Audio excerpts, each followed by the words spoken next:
Graça e paz, gente. Bom dia para cada um de vocês, que Deus abençoe. Nós estamos nessa série de ministrações chamada Chamados para Pertencer, e hoje nós encerramos ela. Nós vamos estar encerrando essa série de ministrações, e eu já te convido para abrir sua Bíblia lá em Romanos capítulo 12.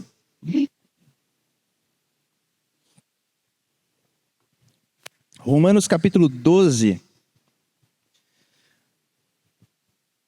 O título dessa ministração chama Conformado ou Transformado.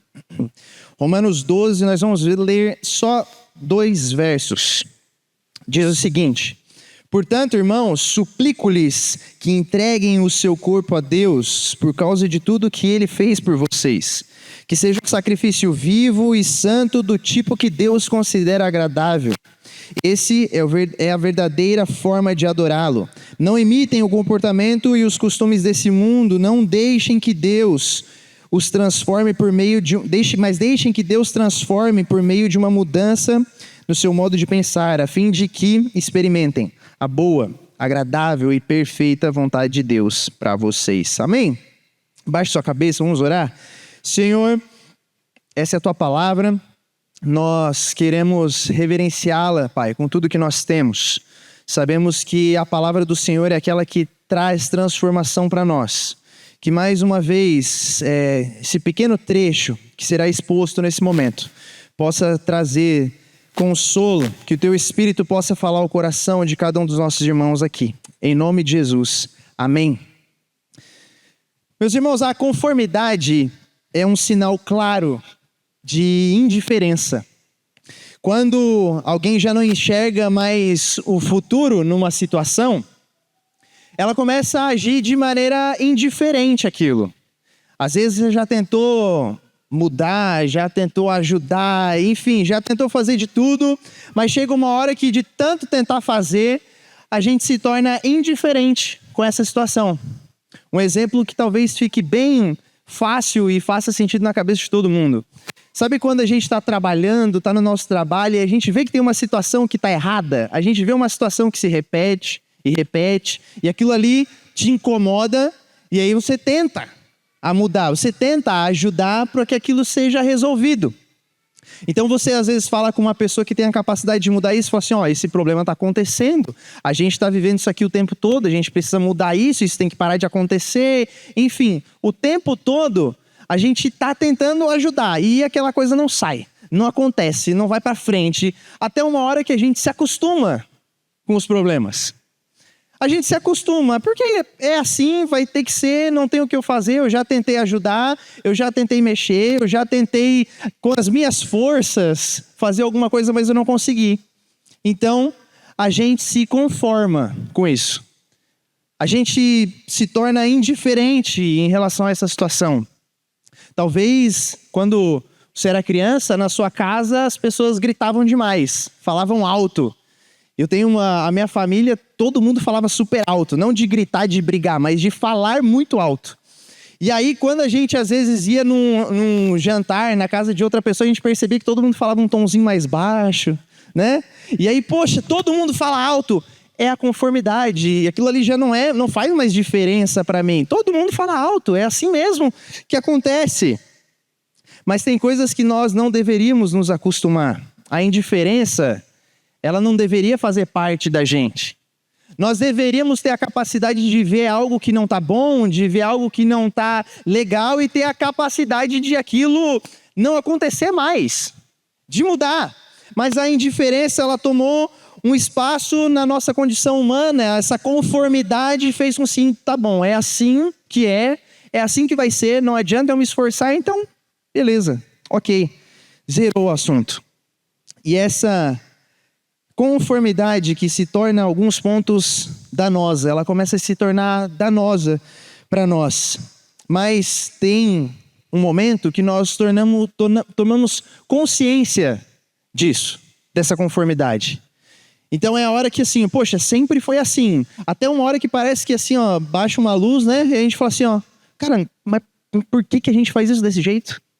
Por que a gente faz isso por tanto tempo? E é nessa hora que a gente se liga, a gente tem um insight dessa conformidade que a gente pensa assim, a gente precisa dar um passo. E o passo é uma transformação de verdade. E o contexto daquilo que a gente está lendo, dos versos que a gente leu, tem coisas muito peculiares. E uma coisa que eu e você nós precisamos entender é que na vida cristã, a doutrina deve andar junto com o nosso caminhar. Então nós entendemos quem Deus é, nós entendemos o que Ele fez por nós e, consequentemente, eu entendo isso e eu vivo a partir disso. Então, os versos que nós lemos que Paulo escreveu, ele começa falando desde o capítulo 1 de Romanos até o capítulo 11 sobre vários assuntos. E do capítulo 1 ao verso 3, ele começa a expor um problema. E o problema é qual? Toda a humanidade está em pecado. Lembra que eu estou falando sobre conformidade? Então nós estávamos conformados com esse problema.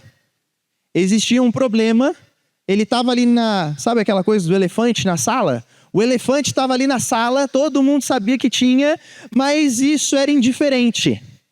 Eu estava conforme com isso, existia o pecado. Então, Paulo ele começa a expor, existe um problema e toda a humanidade está em pecado. E aí ele continua falando sobre, não apenas só sobre o problema, mas qual que era a solução desse problema, que é dos versos 4 ao verso 5. Então, Paulo vai falar, vocês têm um problema, vocês estão conformados com esse mundo. Vocês estão indiferentes acerca do pecado de vocês. Então, o que vocês têm que fazer? Vocês têm que se arrepender dos seus pecados, reconhecer os seus pecados, mas qual que é a solução disso? A solução é a justificação pela fé. Capítulos 4 e 5 vai falar sobre a justificação pela fé. E ele vai continuar falando sobre a nova vida em Cristo, capítulos 6 a 8.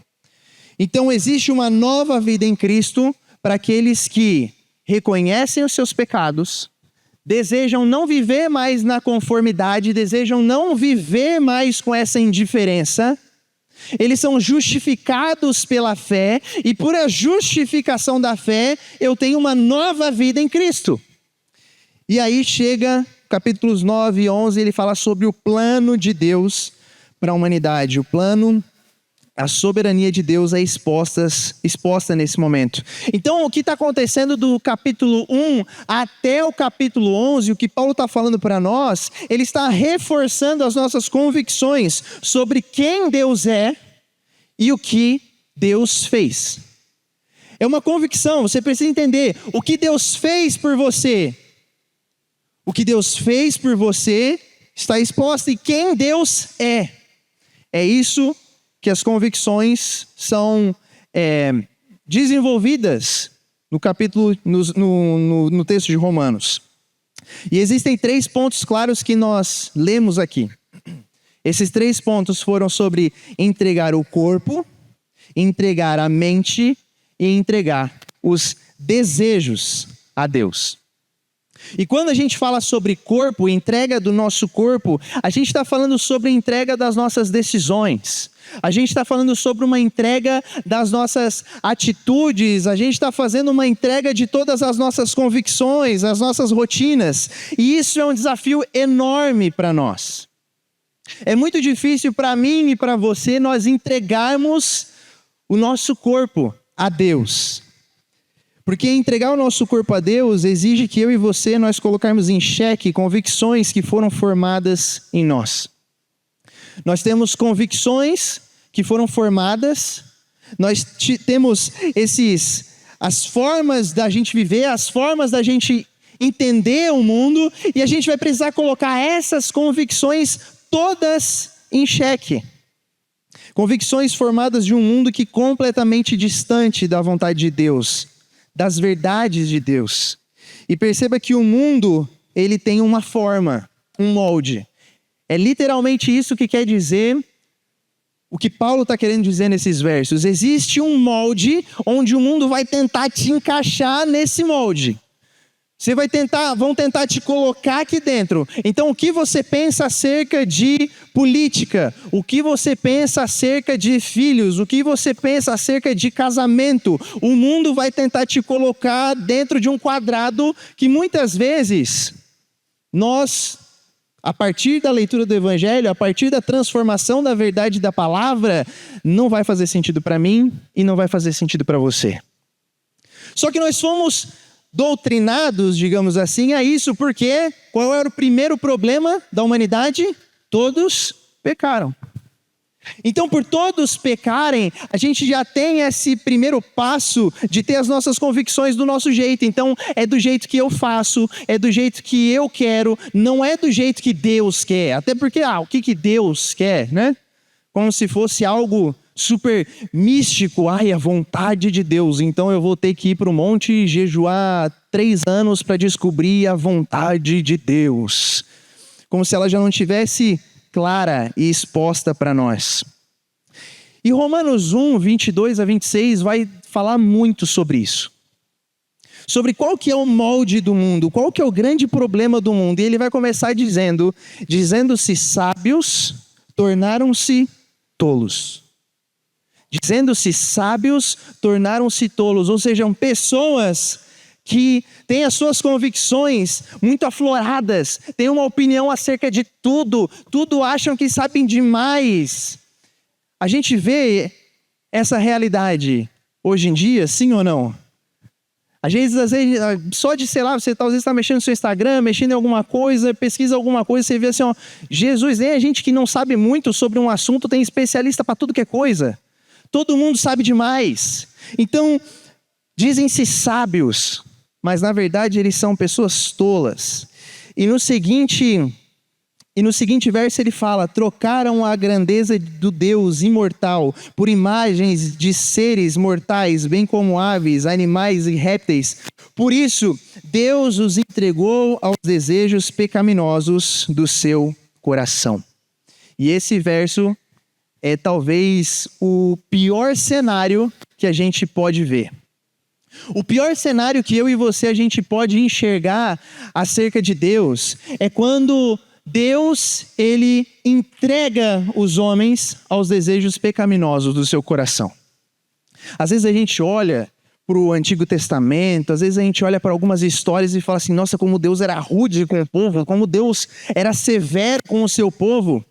Mas Deus estava sendo rude porque ele amava aquele povo. E consequentemente ele corrigia o seu povo da mesma maneira que um pai que ama o seu filho, corrige o seu filho quando ele comete coisas que não deveria cometer, quando ele desobedece, enfim. Deus corrige, Deus está ali às vezes, com aquela vara próxima, curta. O pior cenário é quando Deus olha para tudo isso e fala assim, quer saber? Vocês querem ter os desejos do coração de vocês? Pode fazer o que vocês quiserem. Vocês querem continuar tendo esses desejos pecaminosos que muitas vezes eu tentei ensinar vocês que não era esse o caminho certo? Pode seguir. Siga da maneira que vocês acham. Faça os pecados que o seu coração deseja. Esse é o pior cenário. E aí ele continua falando. Como resultado, praticaram entre si coisas desprezíveis e degradantes com o próprio corpo. Trocaram a verdade sobre Deus pela mentira. Desse modo, adoraram e serviram coisas que Deus criou em lugar do Criador, que é digno de louvor eterno. Amém. Por isso, Deus os entregou a desejos vergonhosos. E os versos seguintes é uma lista de pecado que vai desde assassinato a desobedecer aos pais. Então vai do geral. Deus entregou eles e façam o que vocês quiserem. E esse é o pior cenário que nós poderíamos estar submetidos. Quando nós nos conformamos com o mundo, quando nós entregamos o nosso corpo ao mundo, é nesse cenário que a gente se encontra. É Deus olhando para nós, tentando ensinar um caminho através da palavra, mas essa palavra já não faz mais sentido para mim, essa palavra já não penetra mais no meu coração, essa palavra já não tem mais uma lógica na minha cabeça e eu decido fazer o quê? Eu decido seguir o meu coração, eu decido seguir os pecados que estão dentro de mim, até um ponto que Deus fala assim, vai. Faz aquilo que você quiser. Decida a forma que você quer viver e pronto. E aí nós vemos essas listas de pecado que, se você quiser, você pode ler depois em casa, esses versos de Romanos 1. Mas o que Paulo está falando, o primeiro verso que ele fala, nos versículos que nós lemos de Romanos 12, ele fala: eu suplico a vocês. E perceba que ele fala: eu suplico. Nós não suplicamos por coisas que não são importantes. Nós não suplicamos por coisas banais. A gente só suplica por coisa que a gente sabe que custa muito. A gente só implora para que algo aconteça quando a gente sabe que aquilo vale demais. Você não vai suplicar por algo bobo. Não vai suplicar por algo banal. Você vai suplicar para algo que te importa muito. E eu lembro que quando eu era criança, eu tinha acho que uns 9 anos, 10 anos, e eu tive uma febre muito forte, que não passava, não baixava, tomava remédio, faz aquela compressa, né? Bota embaixo do sovaco, bota na testa, e não baixava de jeito nenhum. E aí minha mãe me levou para o hospital, e aí chegando lá, faz a primeira triagem ali, né? A febre ainda alta, não baixava, já tinha medicado, não estava melhorando. Aí nós estávamos sentados, esperando, né? Para que eu fosse atendido. E aí, nesse meio tempo, eu não lembro disso, né? Mas ela fala que isso aconteceu. Então, eu com a febre muito alta, eu começo a ficar mole e começo a querer desmaiar. E aí, naquela hora, ela começa: pelo amor de Deus, alguém faz alguma coisa. Eu suplico para que alguém atenda o meu filho. Eu suplico para que alguém haja. E é isso que Paulo está fazendo. Ele está suplicando, não é só um pedido. E implorar para aqueles que conhecem a Cristo: deixem ser governados pelo Espírito. É essa súplica que ele faz. Meus irmãos, se vocês conhecem a Cristo, eu suplico, eu imploro que vocês se deixem o coração de vocês, a mente de vocês, o corpo de vocês ser governado por Cristo. Antes de crer em Cristo, usávamos o corpo para prazeres e propósitos pecaminosos. Agora que pertencemos ao Senhor, usamos o corpo para a sua glória. 1 Coríntios 6 fala que o corpo daquele que conhece o Senhor é o templo de Deus, pois o Espírito de Deus habita nele. Romanos 8, 9. E é nosso privilégio glorificar e engrandecer a Cristo com o nosso corpo. Filipenses 1, 20. Aí eu te faço uma pergunta: quanto do seu corpo está entregue a Deus? Seria o nosso corpo ainda um lugar de satisfação, uma máquina de produção de prazer, uma máquina onde, se algum pecado que eu preciso abandonar, eu não abandono, porque afinal é o meu pecado, eu preciso dele ali para me manter bem? Ou será que a gente está disposto agora a largar, a abandonar os nossos corpos e entregar totalmente à vontade de Deus? Essa é a súplica que Paulo está fazendo. O convite de Deus é que sejamos um sacrifício vivo e santo. É isso que ele fala, que vocês sejam um sacrifício vivo e santo. E ele fala sobre a entrega dos desejos. Nós não deveríamos ser pessoas que fazemos simplesmente aquilo que nós desejamos. Aquilo que eu quero, eu faço. Então, se ter um relacionamento sexual fora do casamento me faz feliz, eu faço. Se faz sentido para eu ter um cargo maior dentro da minha empresa, eu ter pequenas mentiras, enfim, e aquilo vai me levar a cargos maiores, eu faço. Se eu gostaria de ter um celular melhor, se eu gostaria de ter um carro melhor, e isso me daria um status maior, mas eu não tenho dinheiro para comprar esse negócio, não importa, eu faço. Por quê? Porque isso vai satisfazer o meu coração. Pastor Tim Keller, ele tem uma frase que fala assim: a vontade de Deus não é algo que você descobre, é algo que você decide obedecer. Enquanto o mantra do mundo é: o que eu quero? O mantra não, né? Mas o mandamento de Romanos 12 é o autossacrifício. O que Deus quer? Não é mais sobre o que eu quero, mas é sobre o que Deus quer. E Deus não é como se fosse um criador de enigmas, sabe? O charada do Batman. Então faço várias charadinhas para você conseguir chegar num lugar. Como se Deus tivesse assim, ó, beleza, eu vou jogar as pessoas aqui, elas vão estar ali e... Enfim, cada um faz o seu e cada um vai tentando descobrir a vontade de Deus para a sua vida. Mas não, a vontade de Deus ela já está expressa na Escritura, nas palavras, na palavra. Não há dúvidas sobre a vontade de Deus. E talvez você está pensando assim, Paulo, mas eu tenho vontades que no meu coração, eu tenho desejos que eu já orei, eu já pedi para Deus, Deus, tira isso de mim, eu não gostaria de viver com isso, é um pecado X, é algo pessoal, enfim, eu não gostaria de viver com isso, é uma luta que eu tenho todo dia. Por que que Deus não tira essa vontade de mim? A verdade é que Deus não vai tirar essa vontade de você.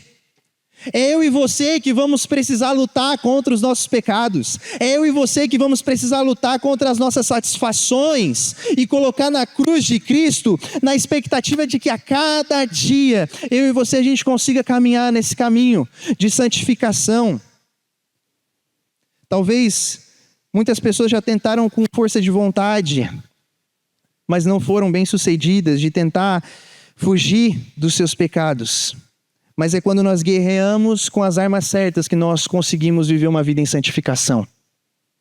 É quando nós não simplesmente tentamos evitar um certo tipo de rede social, quando nós tentamos evitar até certo tipo de relacionamento, mas é quando nós colocamos isso diante de Deus e falamos assim, ó, Senhor, eu tenho esses desejos no meu coração, Senhor, eu tento lutar contra isso a cada dia, Senhor, eu gostaria de que eu não tivesse isso, mas Senhor, eu não consigo caminhar sozinho.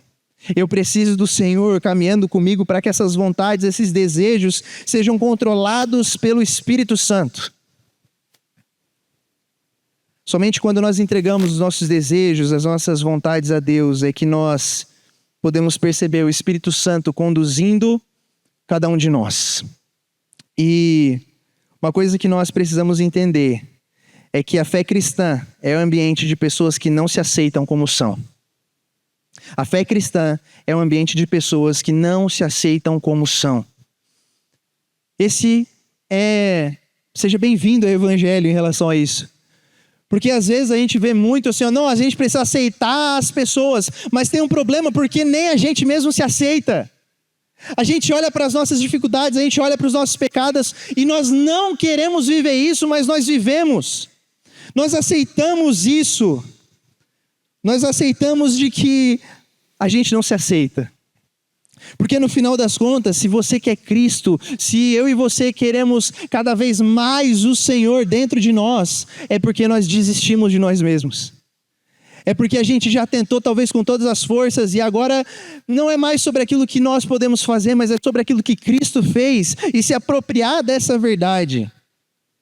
John Piper tem uma frase sobre a renovação de mente, ele fala o seguinte: você não pode ter uma vida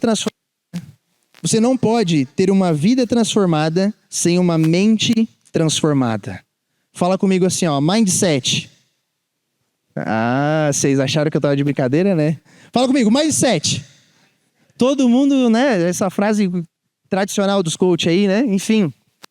Mas é claro que a gente está falando sobre mentalidade. Então, o mundo quer controlar a nossa mentalidade.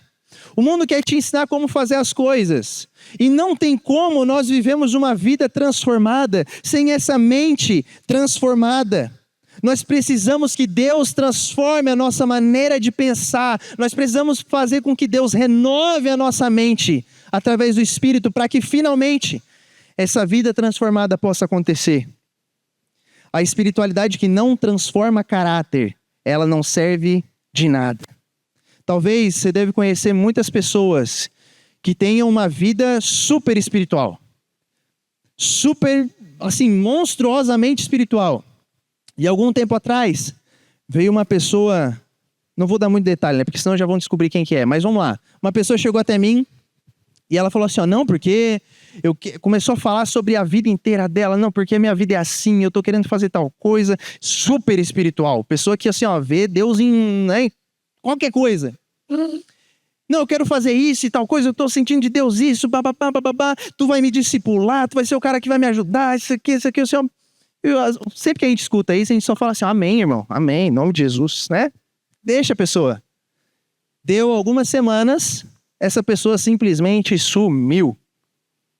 Então, uma vida super espiritual que, nossa, deixa todo mundo assim, ó. Quando você conhece alguma pessoa que é muito, muito, muito, super, super, super, ultra espiritual, começa a desconfiar minimamente. Porque a gente vê pessoas que parece que falam com Deus face a face, mas essa espiritualidade que não tem uma transformação de caráter real, ela não serve de nada. Se você está aqui na expectativa de só ser uma pessoa mais espiritual, de ser uma pessoa que só está aprendendo mais de Deus para poder falar enfim, apenas mais espiritual, você está perdendo tempo. Porque se a espiritualidade que nós temos não transformar a forma que a gente enxerga as coisas, não serve de nada. Se a nossa espiritualidade, se a nossa mente renovada, ela precisa fazer com que partes da nossa vida sejam transformadas. Como que alguém com a mente renovada enxerga o casamento? Como que alguém com a mente renovada empreende? Como que alguém com a mente renovada vota? Tudo passa primeiro pela transformação do modo de pensar. E esse modo de pensar reflete na transformação real e palpável da glória de Deus. E por isso que eu penso que não faz sentido eu e você nós dissermos que nós somos filhos de Deus e não nos entregarmos de corpo e alma para as verdades do Evangelho. Mas é entregar de verdade, é entregar sem reserva. Não é como se eu estivesse pisando na água, sabe? Quando a água está um pouco gelada e a gente pisa devagarzinho, a gente vai sentindo. Eu vou me entregar para o Evangelho. Então deixa eu sentir um pouquinho o pé aqui. Não, acho que essa parte aqui está muito gelada. Deixa eu vir mais um pouquinho aqui. Essa parte aqui está um pouquinho melhor. O que Paulo está suplicando para nós é que a gente venha e caia de cabeça sem nem pensar se a água está gelada, se a água está quente, se vai dar bom, se vai dar ruim. Não, porque ele sabe que a vontade de Deus é boa, perfeita, agradável. Essa é a vontade de Deus. Então, quando nós estamos nesse lugar, imersos, entregues à vontade de Deus, meu irmão, não existe lugar melhor para eu e você estarmos se não for nesse lugar. Porque a nossa vontade, às vezes a gente acha que é boa. Às vezes a gente pode ter uma vontade que é boa momentaneamente, mas a gente começa a olhar para o futuro e a gente vê que a gente não sabe o futuro. Talvez você tenha tomado decisões no passado que naquele momento você viu que era boa, mas passou 2, 3 anos e percebeu que aquela vontade não era tão boa assim.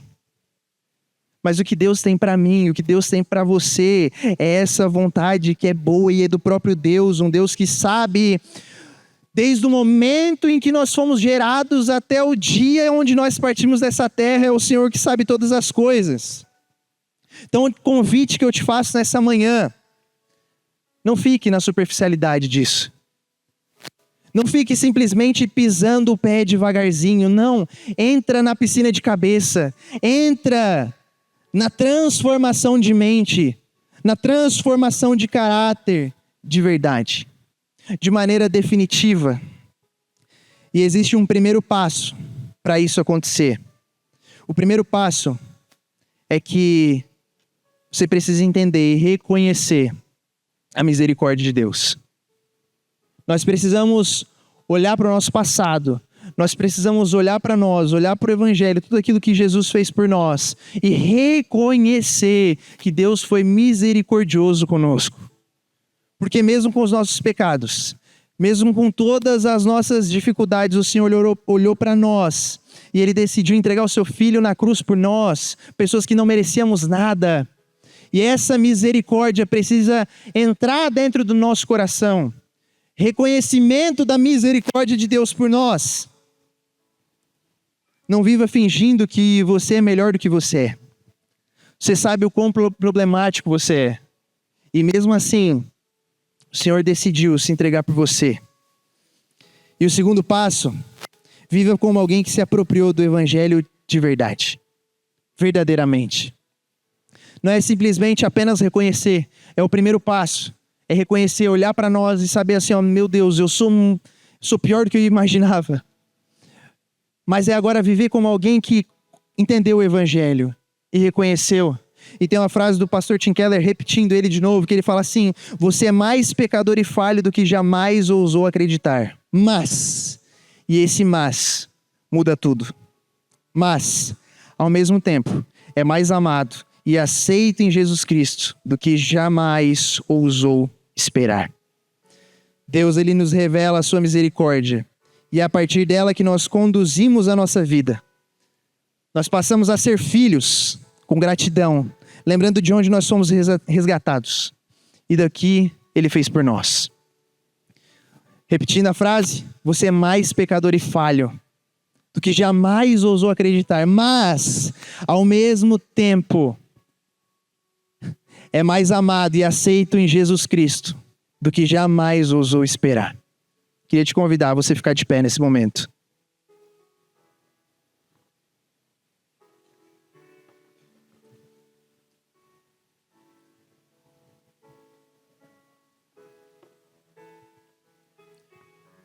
Que no final das contas, nós não sejamos pessoas conformadas com o nosso estilo de vida.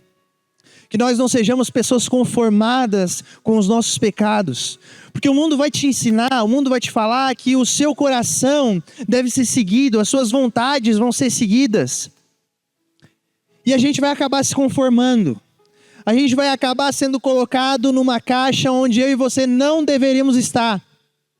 O convite de Deus para nós é que a gente seja transformado. E essa transformação seja algo que comece a fluir do nosso interior. Olhando para nós e sabendo que nós não nos aceitamos do jeito que nós somos. Não aceitamos a forma que nós vivemos. Mas sabemos que nós temos um Cristo que nos aceitou. E por causa desse Cristo, nós podemos ter a oportunidade de ter uma vida renovada. De ter uma vida transformada. Queria te convidar a você fechar seus olhos nesse momento. E ore ao Senhor nesse momento. Não sei o que talvez está passando pela sua cabeça. Não sei o que tem passado pelos seus dias. Não sei se tem sido dias bons. Não sei se tem sendo dias ruins. Mas eu sei que o Senhor conhece o seu coração. O Senhor conhece o seu íntimo. Ele sabe os seus pecados, ele reconhece cada um deles. E o Senhor nos chama para permanecer nele. Mesmo quando nós estamos sozinhos, num local onde ninguém está vendo nada, e a nossa consciência se sente tranquila, o Senhor ainda está olhando para nós. E Ele olha para nós e fala assim: olha, você não é isso, você não foi criado para isso, você não foi desenhado para isso, você é meu filho, você é minha filha. O que nós precisamos é nos apropriarmos da verdade do Evangelho, sabendo que Ele é capaz de transformar cada um de nós. Senhor, que a Tua vontade, que é boa e agradável, vontade boa e agradável, que vai além das nossas vontades, que vai além daquilo que a gente pode fazer, aquilo que a gente pode sonhar. Os sonhos que o Senhor tem para nós são muito melhores que os nossos. Os desejos que o Senhor tem para nós são muito melhores que os nossos. Então eu te peço, Deus, que o Senhor venha transformar a nossa mente. Senhor, venha trazer uma renovação. Que a nossa espiritualidade não seja uma espiritualidade rasa, onde cada um tenta fazer só um pouquinho. Não, Senhor. Que o Senhor possa se fazer inteiro dentro de nós. Que os nossos pecados, que já foram perdoados pelo Senhor, possam ser, Pai, tirados da nossa vida. Aquilo que a gente tenta buscar, seja alterado pelos desejos do Senhor, Pai. Em nome de Jesus. Amém.